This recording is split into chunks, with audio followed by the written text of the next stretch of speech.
listen to me very closely. You gotta hear what I'm saying. I've been trying to tell you that pain is temporary.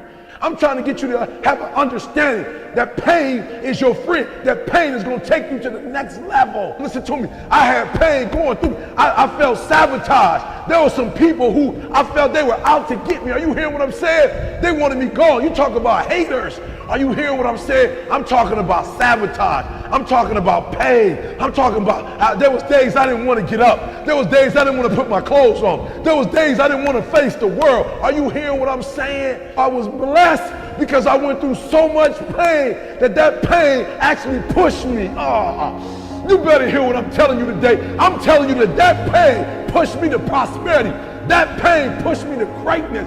I'm telling you, you going through pain. I know what you're feeling. I know exactly because I've been there. I've done that. But you got to work through it. And if you work through your pain, on the other side is a reward. Listen to me. Pain ain't permanent. You better hear what I'm telling you. Your pain ain't permanent. Your pain ain't permanent. You can get through this. You're bigger than your pain. You're better than that. And let me tell you something. You're going to work through this. You're going to get up. You're going to get dressed. You're going to get out. And you're going to do what you've been called to do. You're going to be what you called to be. You're going to have, and you're going to prove to everybody that tried to break you, you're going to prove them wrong. Everybody that tried to stop you, everybody that tried to kill your dream, you're going to prove all of them wrong. Are you hearing what I'm saying? And I'm telling you right now, don't give up. I'm telling you right now, don't give in. Get through it. And if you can get through it, if you can work through your pain, if you can work through your pain, I'm guaranteeing you on the other side is a reward. Most of you won't be successful because when you're studying and you get tired, you quit. And I'm here to tell you today, if you got somebody came in my office the other day crying. I said, look, don't cry to give up, cry to keep going. Don't cry to quit. You already in pain, you already hurt, get a reward from it. Don't go to sleep until you succeed. Listen to me. I'm here to tell you today that you can come here, you can jump up, you can do flips, you can be excited when we give away money. But listen to me, you'll never be successful until I don't have to give you a dime to do what you do. You won't be successful until you say, I don't need that money, because I got it in here.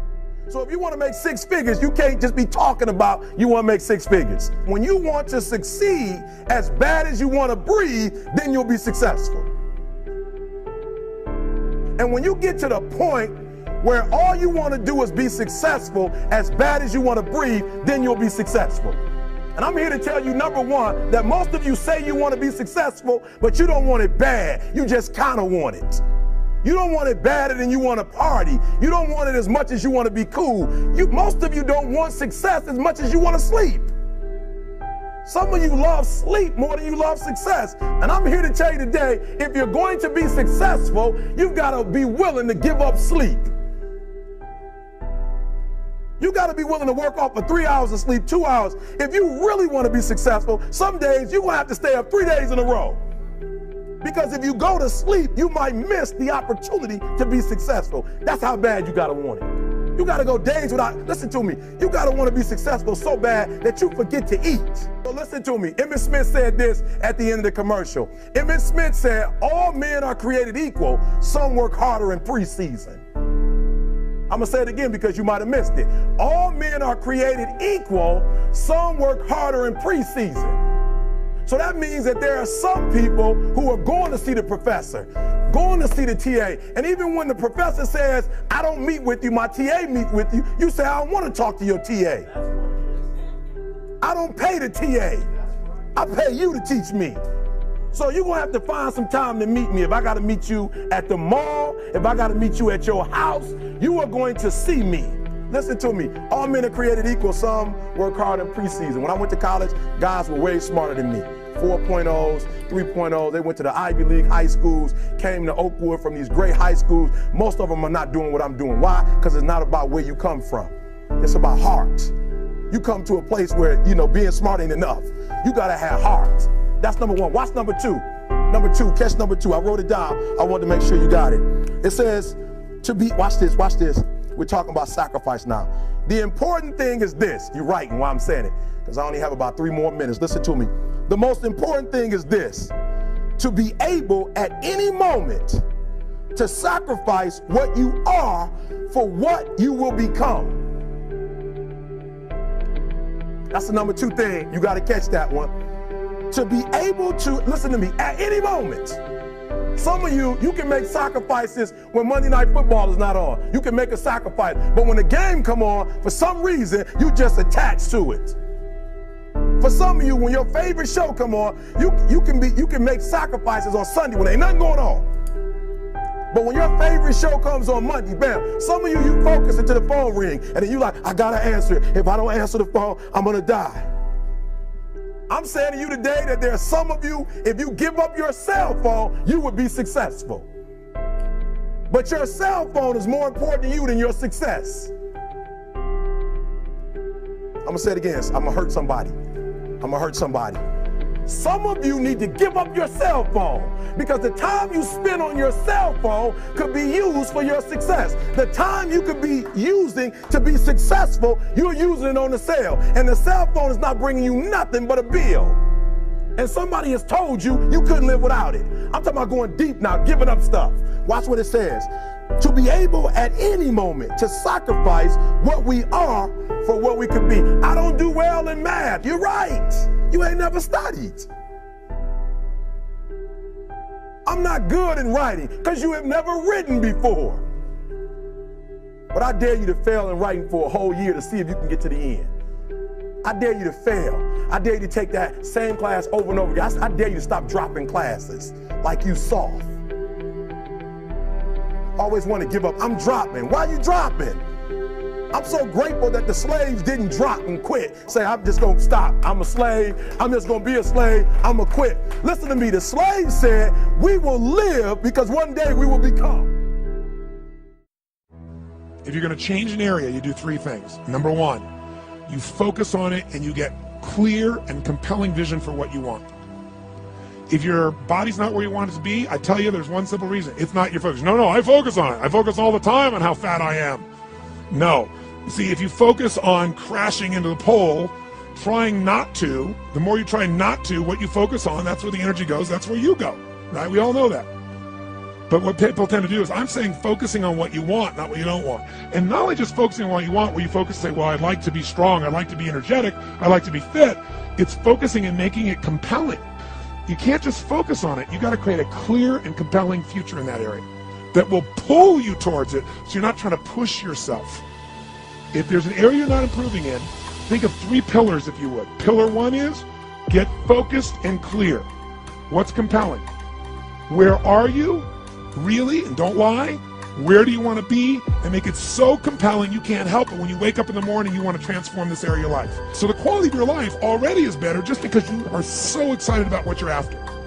When you do that with your body or your emotions or your finances or time or any other area, and you start focusing and you're clear, you're going to have energy. You're going to have drive. You're going to start to do something. How do you make sure what you do really work? Is model someone who's already successful. All the tools I come up with, some I've obviously created, but the foundation came by standing on the shoulders of other giants. I went out and found somebody that's already got the result. Why reinvent the wheel? Success leaves clues. Find the best, figure out what they're doing, do that. Alter it, find your view of it, but start with what already is working rather than starting from scratch and trial and error. So emotion is it. If we get the right emotion, we can get ourselves to do anything. We can get through it. If you're creative enough, playful enough, fun enough, can you get through to anybody, yes or no? If you don't have the money, but you're creative and determined enough, you find the way. So this is the ultimate resource, but this is not the story that people tell us, right? The story people tell us is a bunch of different stories. They tell us we don't have the resources, but ultimately, decisions shape destiny, which is my focus here. If decisions shape destiny, what determines it is 3 decisions. What are you gonna focus on? Right now, you have to decide what you're gonna focus on. In this second, consciously or unconsciously, the minute you decide to focus on something, you gotta give it a meaning. And whatever that meaning is produces emotion. Is this the end or the beginning? Is God punishing me or rewarding me, or is this the roll of the dice? And emotion then creates what we're gonna do, or the action. So think about your own life, the decisions that have shaped your destiny. And that sounds really heavy, but in the last 5 or 10 years, 15 years, haven't there been some decisions you've made that if you made a different decision, your life would be completely different? So the bottom line is, maybe it was where to go to work and you met the love of your life there. Maybe it was a career decision. I know the Google geniuses I saw here. I mean, I understand that their decision was to sell their technology at first. What if they made that decision versus to build their own culture? How would the world be different? How would their lives be different? Their impact. The history of our world is these decisions. When a woman stands up and says, no, I won't go to the back of the bus, she didn't just affect her life. That decision shaped our culture. Or someone standing in front of a tank. Psychological strength. That's the difference in human beings that I've seen of the 3 million I've been around. Because that's what my lab. I've had 3 million people from 80 different countries that I've had a chance to interact with over the last 29 years. And after a while, patterns become obvious. You see that South America and Africa maybe connect in a certain way, right? Other people say, oh, that sounds ridiculous. It's simple. So what shapes you? 2 invisible forces, very quickly. 1, state. We all have had times. Have you had a time you did something and after you did it, you thought to yourself, I can't believe I said that. I can't believe I did that. It was so stupid. It wasn't your ability, it was your state. Your model of the world is what shapes you long term. Your model of the world is the filter. That's what's shaping us. That's what makes people make decisions. When we want to influence somebody, we got to know what already influences them. And it's made up of 3 parts, I believe. First, what's your target? What are you after? Which I believe it's not your desires. You can get your desires to goals. How many of you ever got a goal, desire, and thought, is this all there is? How many have been there? Say aye. So it's needs we have. I believe there are 6 human needs. Second, once you know what the target that's driving you is, and you uncover it for the truth, you don't form it, you uncover it. Then you find out what's your map, what's the belief systems that are telling you how to get those needs. Some people think the way to get those needs is destroy the world, some people is to build something, create something, love someone. And then there's the fuel you pick. So very quickly, 6 needs, let me tell you what they are. First one, certainty. Now these are not goals or desires, these are universal. Everyone needs certainty that they can avoid pain and at least be comfortable. Now how do you get it? Control everybody, develop a skill, give up, smoke a cigarette? Well, we go for certainty differently. If we get total certainty, we get what? What do you feel if you're certain? You know what's going to happen, when it's going to happen, how it's going to happen. What would you feel? Bored out of your mind. So God, in her infinite wisdom, gave us a second human need, which is uncertainty. We need variety. Third human need, critical, significance. We all need to feel important, special, unique. You can get it by making more money. You can do it by being more spiritual. You can do it by getting yourself in a situation where you put more tattoos and earrings in places humans don't want to know. Whatever it takes. The fastest way to do this, if you have no background, no culture, and no belief in resources or resourcefulness, is violence. If I put a gun to your head and I live in the hood, instantly I'm significant. 0 to 10, how high? 10. How certain am I you're going to respond to me? 10. Here's what we really need. Connection and love, 4th need. We all want it. Most people settle for connection because love's too scary. Now these first 4 needs, every human finds a way to meet. Even if you lie to yourself, you need to have split personalities. But the last 2 needs, the first 4 needs are called the needs of the personality, is what I call them. The last 2 are the needs of the spirit. And this is where fulfillment comes. You won't get fulfillment from the first 4. You'll figure a way, smoke, drink, do whatever, meet the first 4. But the last 2, number 5, you must grow. We all know the answer here. If you don't grow, you what? If a relationship's not growing, if a business is not growing, if you're not growing, it doesn't matter how much money you have, how many friends you have, how many people love you, you feel like hell. And the reason we grow, I believe, is so we have something to give of value. Because the 6th need is to contribute beyond ourselves. Because we all know, corny as it sounds, the secret of living is giving.